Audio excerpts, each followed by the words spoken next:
Digital learning. मैं हूं अरविंद चौधरी और आप देख रहे हैं जावा स्क्रिप्ट प्रोग्रामिंग सीरीज। और पिछले सेशन में हमने बात की थी ऑब्जेक्ट के बारे में, तो आज हम बात करेंगे कंस्ट्रक्टर के बारे में।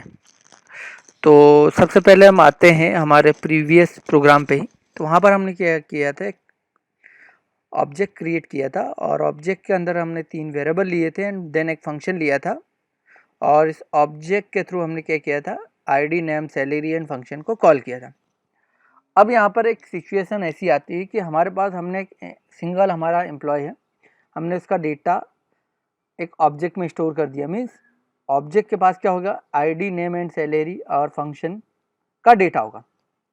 अब सपोज हमारे पास अगर हमें किसी और एम्प्लॉय है, मीन्स हमारे पास नंबर ऑफ एम्प्लॉय ज़्यादा है, तो उस कंडीशन में हमको करना पड़ेगा, नंबर ऑफ एम्प्लॉय ज़्यादा बढ़ाने पड़ेंगे और हमको हर बार हर एक ऑब्जेक्ट क्रिएट करना पड़ेगा इस तरह। तो इस सिचुएशन में हम क्या यूज़ करते हैं, हम यूज़ करते हैं कंस्ट्रक्टर। तो बेसिकली हम देखते हैं कंस्ट्रक्टर कैसे हम यूज़ कर सकते हैं यहाँ पर। तो मैं फ़िलहाल इसको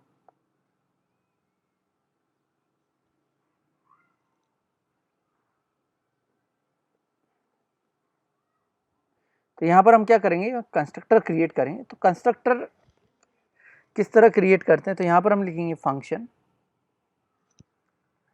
देन कंस्ट्रक्टर का नेम एम्प्लॉय, देन यहाँ पर हम लेंगे, हम पास करेंगे ID, name and salary.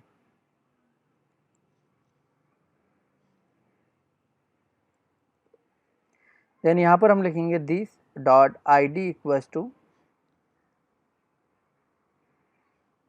ID, then this dot name equals to name and this dot salary equals to salary.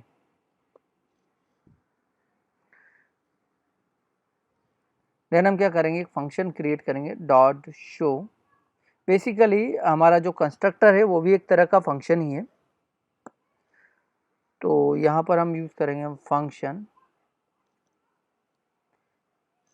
Then इस फंक्शन में हम लिखेंगे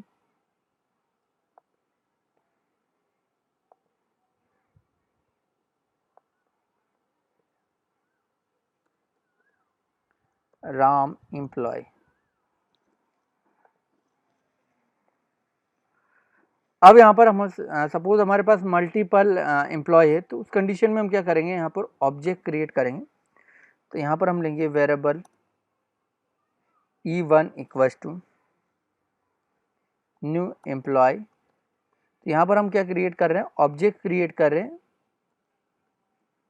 किसका, एम्प्लॉय क्लास का। तो यहाँ पर हमने एक ऑब्जेक्ट क्रिएट किया है एम्प्लॉय क्लास का और यहाँ पर हम पास करेंगे, सपोज यहाँ पर हम पास करेंगे 101, देन राम एंड यहाँ पर हम पास करेंगे सैलरी है 12,000। तो यहाँ पर जब भी हम इस वेरिएबल को क्रिएट, ऑब्जेक्ट को क्रिएट करेंगे, तो यहाँ पर 101 जाएगा आईडी में, राम जाएगा नेम में और 12,000 जाएगा सैलरी। अब यहाँ पर अगर हमें मल्टीपल ऑब्जेक्ट क्रिएट करना है, तो यहाँ पर हम क्या कर सकते हैं, मल्टीपल ऑब्जेक्ट क्रिएट कर सकते हैं। तो यहाँ पर मैं एक और ऑब्जेक्ट क्रिएट कर लेता हूँ। तो यहाँ पर हमारा कंस्ट्रक्टर है और इसमें हमने क्या किया, पैरामीटराइज कंस्ट्रक्टर लिया। इसे बेसिकली हम क्या बोलते हैं, पैरामीटराइज कंस्ट्रक्टर। देन यहाँ पर मैं लेता हूँ 15,000। अब अगर हमें व्यू करवाना है, तो यहाँ पर हम क्या करेंगे, E1 डॉट मेथड को भी अगर हमें कॉल करवाना है, तो यहाँ पर हम लेंगे E1 डॉट शो। और अगर किसी पर्टिकुलर ऑब्जेक्ट का डेटा व्यू करवाना है, सॉरी E1 के आईडी, नेम एंड सैलरी का डेटा प्रिंट करवाना है, तो यहाँ पर हम क्या करेंगे, यहाँ पर जस्ट हम लिखेंगे E1 डॉट आईडी और मैं यहाँ पर ले लेता हूँ 101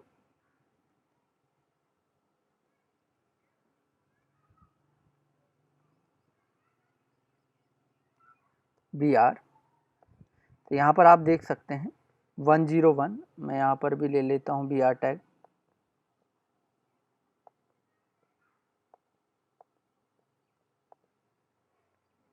तो यहाँ पर आप देख सकते हैं E1, और सिमिलरली अगर मुझे E2 का कॉल करवाना है तो यहाँ पर हम क्या करते हैं, यहाँ पर E1 डॉट नेम, देन यहाँ पर हम प्रिंट करवाते हैं E1 डॉट सैलरी।